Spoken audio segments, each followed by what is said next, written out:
Bruce Banner est mort. Les plus grands héros de la Terre l'ont vu tomber, une flèche irradiée de rayons gamma tirée en pleine tête. Ce fut d'ailleurs l'un des points de discorde principaux de la saga Civil War 2 à l'époque. Mais est-ce bien définitif ? Comme beaucoup de choses avec l'alter ego de Banner, rien n'est jamais figé ou en l'occurrence gravé dans le marbre. Hulk sent bel et bien de retour et il entreprend de parcourir le territoire américain à la recherche des autres créatures comme lui, les accidents gamma, les armes vivantes. Voire même de simples criminels à ses heures perdues pour se défouler un peu et rendre une justice expéditive que ne renierait pas le Punisher.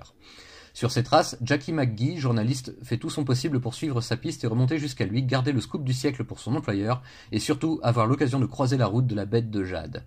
Pourquoi ? Elle a ses propres raisons, issues de traumas infantiles, mais pour l'heure elle tente surtout de retrouver la piste de Bruce Banner, que de plus en plus de personnes commencent à déclarer bien vivant après l'avoir croisé.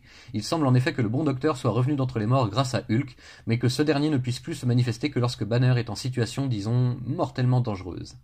Plus fort, plus impitoyable et surtout plus intelligent que jamais, Banner Hulk est bien de retour et mène sa propre enquête sur les apparitions d'une mystérieuse porte verte qui permettrait à de sombres entités de prendre possession des créatures irradiées comme lui pour semer la désolation partout sur leur passage. Quelle est donc cette porte ? Est-ce juste une métaphore, un délire de science-fiction ou bien une triste réalité ? Et quelles sont au juste les entités capables de la traverser ? Hulk va vite découvrir que certaines peuvent lui être cruellement familières et savent comment le blesser. Au départ, il y a la volonté d'un auteur, Al Ewing, de ramener Hulk sur le devant de la scène dans sa propre série Nouvelle Mouture.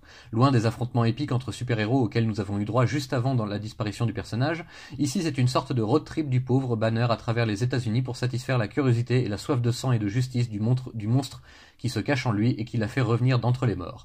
Poursuivi autant par ses propres démons que par la jeune journaliste qui a flairé le scoop et l'occasion de régler des comptes, Banner devient un personnage plus que jamais torturé et divisé entre ces deux natures, ces deux personnalités qui désormais ne font pratiquement qu'une.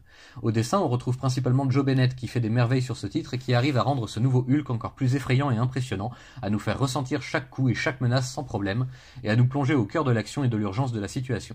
Rien à redire, certains chapitres comme le 3e sont à lire sous plusieurs angles pour bien apprécier et comprendre.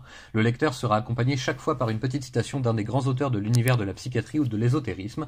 La série démarre très bien et confirme son succès outre-Atlantique chez nous également. Vivement la suite.